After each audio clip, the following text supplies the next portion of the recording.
The first question that I wanted to ask you, because I think this is a sort of good segue, and I think this is very controversial, and I'm happy to grill you on this. But what is just price theory?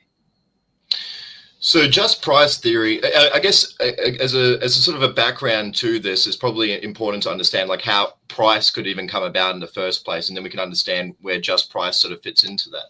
So within the economy, there are three main sections. There's production, there's distribution, and then there's consumption. So obviously, there are people who make goods. There's a way that the goods get to distributed within the economy, and then there's the people who ultimately consume those goods. And so when people are determining how we value certain things, there's obviously different ways that we can value certain things. It's not all like the first one is obviously that something has an intrinsic value. So for example, I am more valuable than a plant, and a plant is more valuable than a rock. So there is this intrinsic value, this intrinsic perfection within the different beings around us. But then there's also utility value, like the value that something has in its use towards some sort of end. So, for example, in this case, a food would be more valuable than a rat, even though a rat has more intrinsic perfection because it has a soul, and it has a sensitive soul, which is more than just a vegetative soul. But in the case of food, food is more useful to man in achieving his ends than a rat is. So we can see that there's utility value.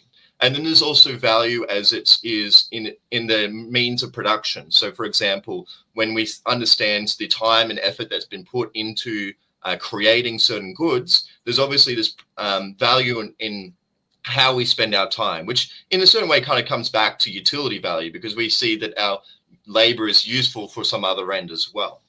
So just price theory is understanding, well, what is the price in which something is worth? Now, some people, some physiocrats, which are back in like very, very classical economics, said that there is some intrinsic value in things. Like, for example, gold has some sort of intrinsic value, and that this is how we price things. But this has been pretty debunked.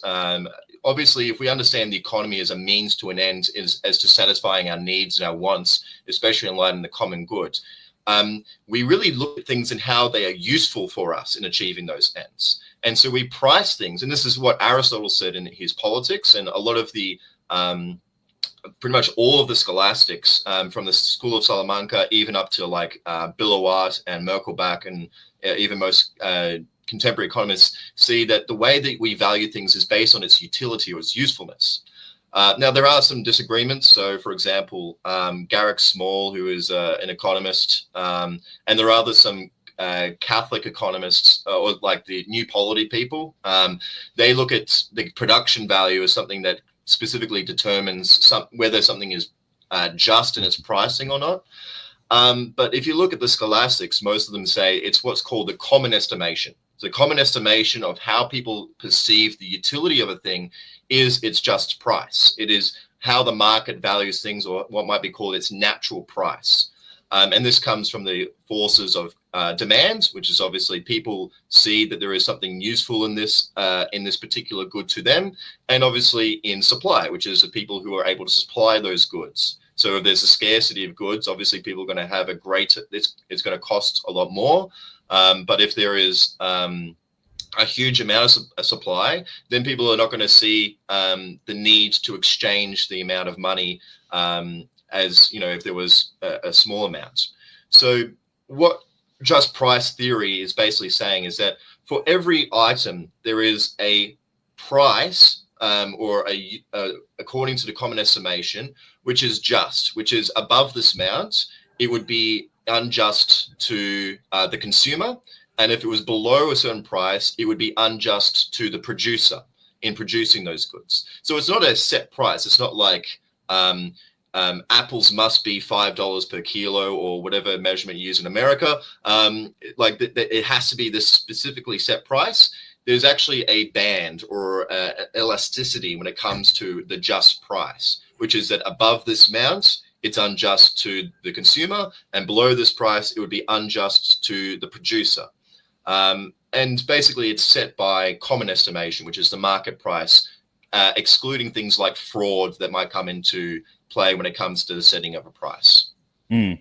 So if I'm trying to sell my car and I know that there are various different defects in the car that the buyer does not know, and I'm trying to sell at a greater price than those defects would involve, I would be committing an injustice, right?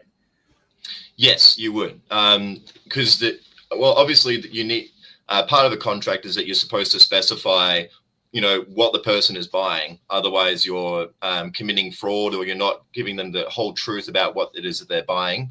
But I guess another way of looking at it is also the phenomenon of scalpers, where scalpers, I know a few years ago, and I'm sure it's still happening now, there was a huge scalping market for GPUs, graphics processor units.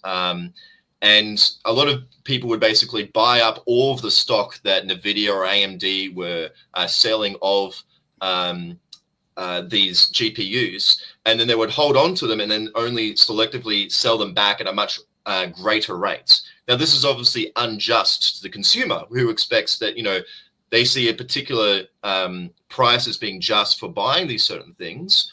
Well, the whole phenomenon of scalpers, where they're purposely taking things off the market in order to try to artificially increase their price, well, this is unjust to the consumer.